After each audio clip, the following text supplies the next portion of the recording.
Sejam todos bem-vindos a mais um estudo diário do Vem Segue. Meu nome é Vanderlei Claudiano, hoje é dia 10 de fevereiro. Eu quero agradecer as mensagens de carinho que vocês mandam. Vocês são tão bondosos comigo, mandando mensagem aqui para mim no meu canal no YouTube, nos grupos de WhatsApp.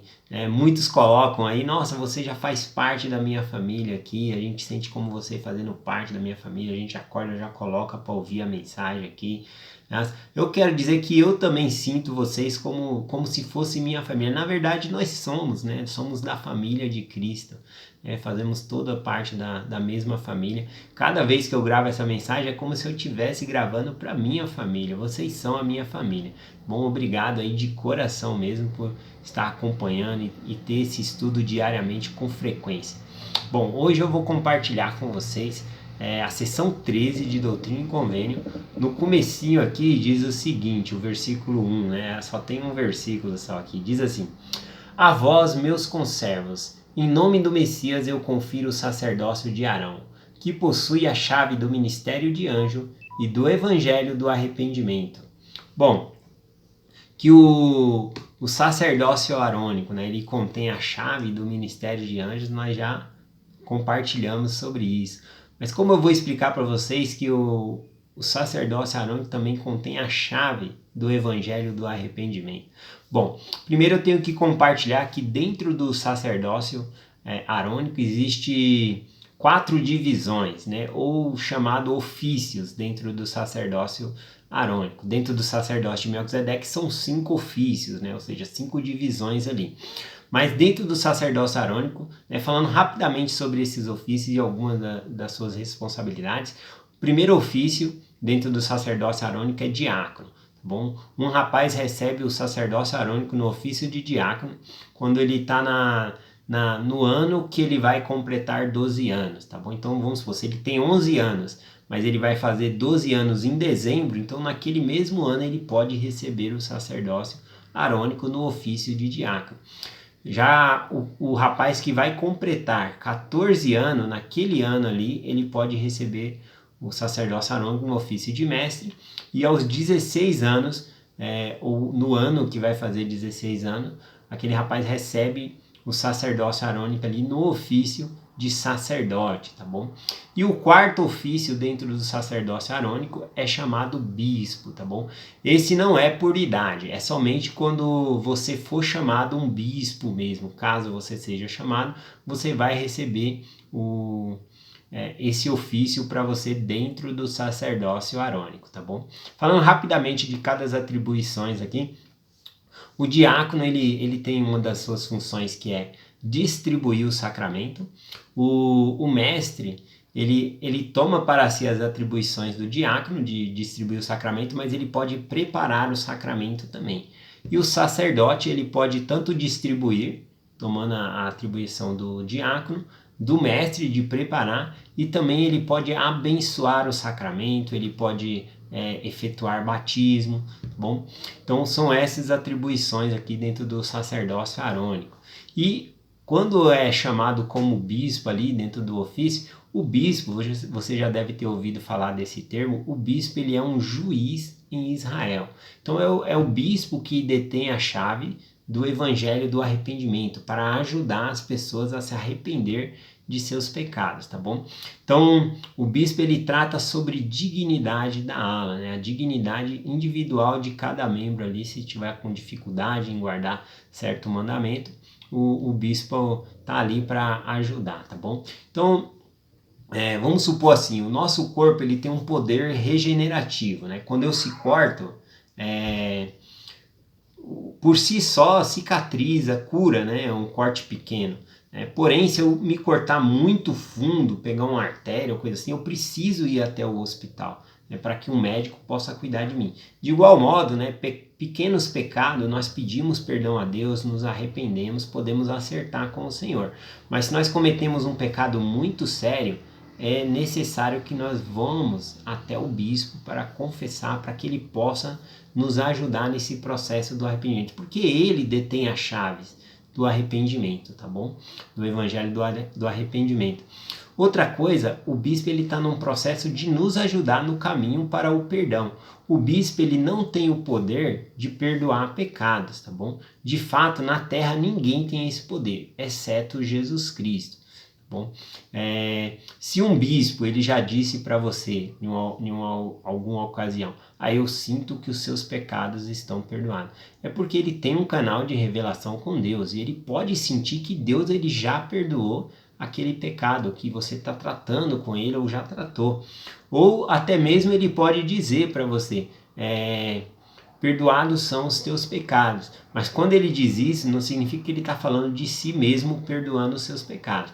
Significa que o bispo ele está ali como representante de Jesus Cristo. Então nós devemos entender como a voz de Cristo realmente que os nossos pecados foram perdoados. Tá bom? Então, só falando rapidamente sobre isso aqui, tem uma escritura que eu quero compartilhar com vocês. Fica aqui em Lucas capítulo 5, no versículo 21. Nessa ocasião aqui, Jesus Cristo estava compartilhando o evangelho dentro de uma casa e estava tão apertado, né, que ninguém conseguia entrar dentro da casa, do lado de fora estava cheio, e eles estavam trazendo, né, um paralítico para Jesus Cristo curar ali, mas eles não conseguiam entrar na casa, nem se aproximar muito ali. Então o que eles fizeram? Eles subiram até o telhado da casa, descobriram a casa e desceram o paralítico ali por cordas, até chegar a Jesus Cristo. E Jesus Cristo, vendo a fé daquelas pessoas que trouxeram o paralítico até ele ali, vendo a fé do paralítico, ele disse: perdoados são os teus pecados. E ali, dentro da casa, tinha também alguns líderes religiosos, fariseus, escribas ali, e eles começaram a arrazoar, discutindo entre si, dizendo que aquilo era uma blasfêmia. Não estavam falando tão próximo de Jesus Cristo para que Jesus Cristo pudesse ouvir, mas eles falaram isso, as palavras deles aqui. Eles disseram no versículo 21. E os escribas e os fariseus começaram a arrazoar, dizendo: quem é este que diz blasfêmia? Quem pode perdoar pecados senão só Deus? Bom, de fato, o escriba e o fariseu aqui, eles estão certos em um ponto, que uma pessoa dizer que pode perdoar pecado é uma blasfêmia, porque só Deus, como eles colocaram aqui, só Deus pode perdoar pecado. Então eles estavam certos na sua colocação, tá bom? Que seria uma blasfêmia uma pessoa perdoar pecados, porque só Deus pode perdoar pecado. Mas o erro do escriba e o fariseu aqui era não reconhecer que Jesus Cristo era esse Deus que pagaria pelo pecado de toda a humanidade. Jesus Cristo, de fato, ele pagou por todos os nossos pecados. Então, só ele tem o poder de perdoar pecados. Bom, então, eles erraram na colocação deles de pensar que Jesus Cristo não era esse Deus. Continuando a mensagem aqui, falando a respeito do arrependimento, ainda assim, eles continuaram falando assim, Jesus Cristo, como eu falei, eles estavam longe, Jesus Cristo não ouviu, mas Jesus Cristo conhecia os pensamentos deles e respondeu a isso, ainda que eles não tivessem perguntado a Jesus Cristo. Jesus Cristo diz no versículo seguinte assim: e Jesus, porém, conhecendo os seus pensamentos, respondeu e disse-lhe: que arrazoais em vosso coração? Qual é mais fácil dizer: os teus pecados te são perdoados, ou dizer: levanta-te e anda-te? Ora, para que saibais que o Filho do Homem tem sobre a terra poder para perdoar pecados. E disse ao paralítico: a ti te digo, levanta-te, toma a tua cama e vai para a tua casa. Então, Jesus Cristo disse, o Filho do Homem, para que saibais que o Filho do Homem tem poder na terra para perdoar pecados. Quando Jesus Cristo diz aqui o Filho do Homem, ele está se referindo ao Pai dele. É um título que o Pai Celestial tem, tá? Homem de Santidade, um dos títulos que o Pai Celestial tem. Então, quando Jesus Cristo menciona aqui o Filho do Homem, ele está falando o Filho de Deus, o próprio Cristo, ele tem poder na terra de perdoar pecados. Bom, então é isso que ele está ensinando aqui. Então, de fato, o bispo, presidente da estaca, quando convocam ali um conselho disciplinar para ajudar o membro no caminho do arrependimento, eles estão ali para ajudar nesse caminho, para a pessoa encontrar o perdão e receber esse perdão. Bom, nós não temos o poder de perdoar pecados. E outra coisa que eu quero falar aqui para encerrar aqui a parte do arrependimento, tem um exemplo, né, sobre arrependimento que eu gosto bastante. É sobre uma árvore que ela é bem fininha, nova, tenra ainda, né? E numa época de muito vento e tempestade, ela se dobra tanto com a força do vento ali que as suas folhas chegam a tocar no solo ali no chão, né? E se suja de barro. E simbolizando esse barro como o pecado, como a sujeira, se nós nos concentrarmos apenas na limpeza das folhas, não vai adiantar muito. Por quê? Porque quando chover de novo, ventar de novo, a árvore vai se dobrar novamente e vai se sujar ali novamente, né, com o pecado, com a sujeira.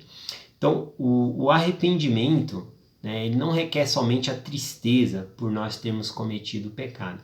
Ele requer que nós nos fortalecemos, que fortalecemos a árvore, que nós nos fortalecemos. Então, o pecador arrependido, além de sentir a tristeza pelos seus atos, ele tem que se aproximar mais de Deus.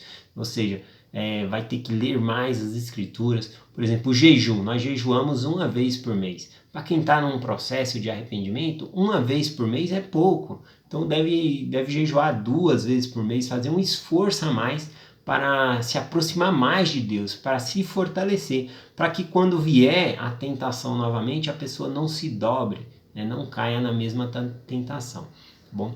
Então eu falei um pouquinho hoje sobre a chave do evangelho do arrependimento que fica ali no bispo, né, como juiz em Israel para nos ajudar nesse processo. Eu deixo essa mensagem com vocês, em nome de Jesus Cristo. Amém. Até amanhã.